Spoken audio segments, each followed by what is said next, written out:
Fortunately, some things remain forever, or another 10 years, perhaps. I love that. Yeah, It's so Bob Camblin. it is. That wonderfully wry observation, I think it really encapsulates the kind of mind that we're going to be diving into today. Yeah. You, our curious listener, you've brought us this really fascinating collection of Camblin's writings, some biographical details, and a lot of different people reflecting on his artwork. Yeah, And it is a body of work that is as diverse as it is thought-provoking. absolutely. I know you've had some time to kind of go through all this material, I have. and I'm excited to kind of get your take on it. Our goal today is to really navigate this rich material, all this stuff about Bob Camblin, and uncover the core of what made him such a singular artistic voice. Yeah, I think one of the most interesting things about Bob Camblin is that, he earned the admiration of his peers. He cultivated a following for his art, but he always had this air of mystery around him. Right. So I think this deep dive is a great opportunity to try to understand, what were the well springs of his creativity and the philosophies that really shaped his very diverse artistic output. Exactly, and Bob Camblin was an artist who very much charted his own course. Yeah. He spent years teaching at different universities, including, a significant stint at Rice University here in Houston. Right. But then he embraced this more nomadic existence, Right. and he dedicated himself fully to his art and across a really remarkable range of mediums. I mean, we were talking oils, acrylics, watercolors, drawings, prints, even painted paper. Yeah. And he often did so with a real collaborative spirit, Yeah, absolutely. which I'm excited to kind of dig into. Yeah. But I think to begin, let's start at the beginning. What shaped his early artistic sensibilities? Well, I think it's always important to look at the upbringing, the early influences of an artist. Sure. And his upbringing in Ponca City, Oklahoma, seems to have been really formative.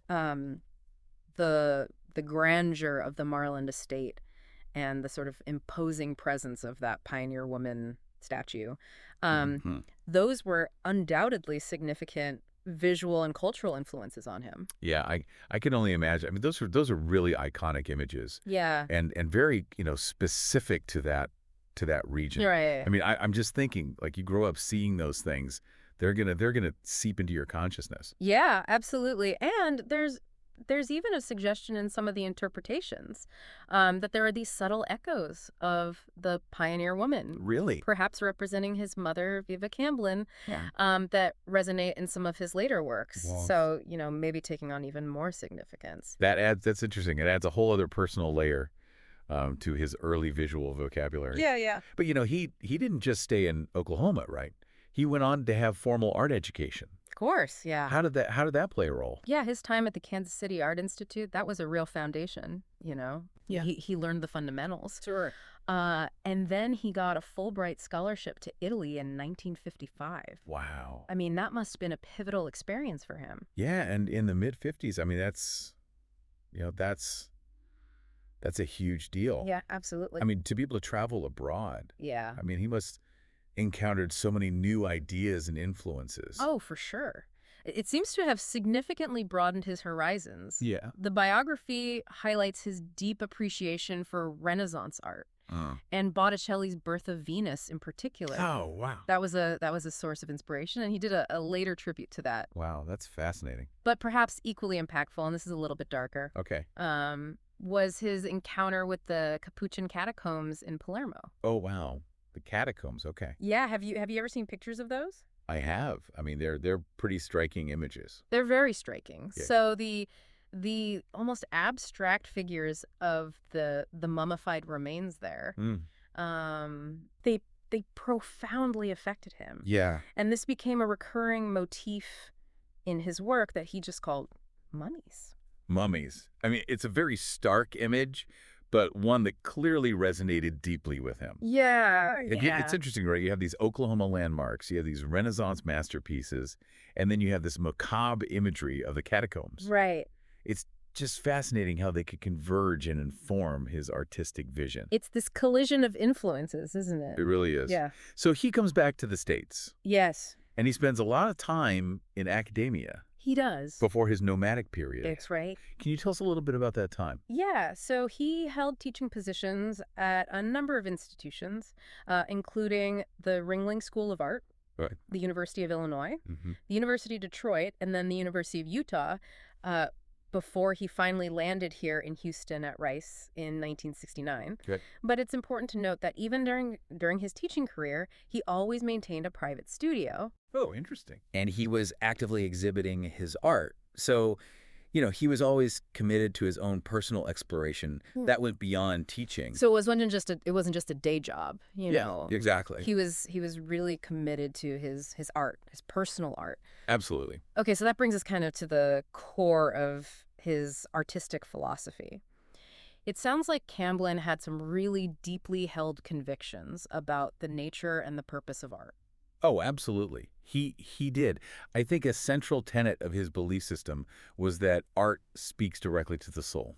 Mm. It bypasses the need for all the traditional critical analysis or the commercial approval. So he wasn't really concerned with what critics thought or, whether his art would sell. Not primarily, no. Interesting. Yeah. There's this great quote from a review of his drawings where they talk about them as paradoxes made visible. Okay. And they give some examples. Things like a trap that does not trap, Hmm. a structure that stands but does not move. Oh, wow. I mean, this gets to the core of his philosophy, right? Yeah. These are not works that are meant to be easily interpreted. Right. They're meant to spark contemplation within the viewer. So it's more about the individual's experience of the art Exactly. rather than any kind of objective meaning. Right. It's about that personal resonance, that subjective experience. Right. And it goes against, the traditional hierarchies of the art world. It's very individualistic. Very, yeah. A trap that does not trap. Yeah. I love that. Yeah. It's so wonderfully paradoxical, and it echoes that enigmatic opening quote. Right. And this idea of paradox, it seems to have been a fundamental lens through which he viewed the world. Absolutely, yeah. And wasn't he also deeply engaged with Eastern philosophy? Yes, he was. He had a profound interest in Zen Buddhism and the I Ching. Okay. And those really shaped his artistic perspective. And we have a really good example of this, the Cuidado Bayou piece. It's discussed in the YouTube video and in one of the book excerpts that we have. Okay. And it's a great illustration of this. Okay. So the swirling depiction of a tree that's interpreted as a metaphor for the cyclical nature of life. Mm-hmm. And the figures that are positioned around it, they represent human attachments. Okay. And this is linked to hexagram 59, dispersion from the I Ching. Okay. So dispersion in the I Ching, it speaks to the idea of dissolving rigid structures and embracing fluidity. And that's represented in the painting by that swirling tree. So the tree is both like the cycle of life, but also this idea of letting go. Yeah, exactly. Yeah. That's really powerful. Yeah. It's not just a pretty picture of a tree. Right. It's imbued with this deeper philosophical meaning. It's remarkable how he weaves together these seemingly disparate threads of thought, right? Yeah. You have, Eastern philosophy, you have these, very personal images. Yeah. So his art wasn't just about aesthetic appeal. It was imbued with this deeper philosophical framework. Exactly. And there's this concept of everyday enlightenment that's mentioned. Yes. What did that signify for him? So everyday enlightenment, as he seems to have perceived it, was about recognizing moments of profound understanding within the ordinary, even the absurd, Okay. and accepting the impermanence of all things. So it's not necessarily like a big dramatic, awakening moment, but more these little moments. Right, yeah.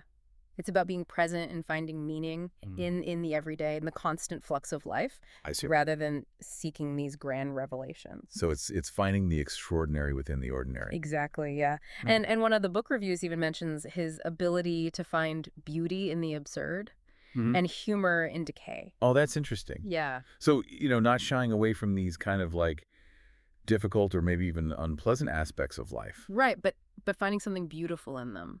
Yeah. Yeah. It's almost like he's inviting us to cultivate a different kind of attentiveness to the world around us. I think that's a great way to put it. And he wasn't a completely solitary figure in his artistic pursuits. No, he wasn't. There's mention of his collaborative nature. Yeah, he really fostered a strong collaborative spirit. Okay. And I think the best example of this is his anonymous artists concept, Okay. which aligns with his desire to transcend the focus on individual ego. Right, right. So he wasn't interested in the cult of the artist, so to speak. It was about the work. It was about the work, yeah. And he had this really interesting partnership with Earl Staley and Joe Tate Okay. as the holding A firm. holding firm. Okay. Yeah. And they did these experimental exhibitions and really shared a creative energy. Mm-hmm. You know, they were challenging the conventional notions of artistic authorship. Right. So who gets the credit? Right, exactly. And it's interesting because we've talked about this idea of the individual experience. Yeah. But then he also had this very collaborative side. Right, he did. So he was a man of contradictions in some ways. Yeah, I think that's fair to say. So from these deep philosophical underpinnings, how did his actual artistic style and techniques evolve? Because we know he explored such a wide range of mediums. Yeah, well, he started out with abstract expressionism, Okay. which makes sense given the time period. Sure, sure. But then in the 1970s, he really shifted and started exploring something called Muchas Volantes. Musha's Volantes. Yeah. Okay, that sounds intriguing. It's basically a technique that uses dots and dashes to create these optical illusions. Huh.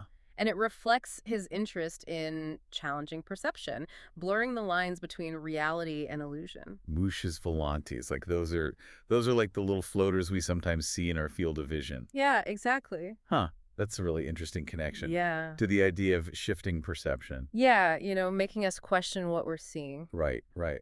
And his drawings, they seem to have held a very important place in his artistic practice. Yeah, they're really striking. I mean, they're not just sketches, are they? No, not at all. They're often large-scale, significant works in their own right. Right. And he sometimes incorporates these, what he calls corrections. Corrections, okay. Yeah, like using pasted paper or white gouache. Hmm. And we see this in a piece called The Descent from the Cross, which had really profound symbolic meaning for him. I see.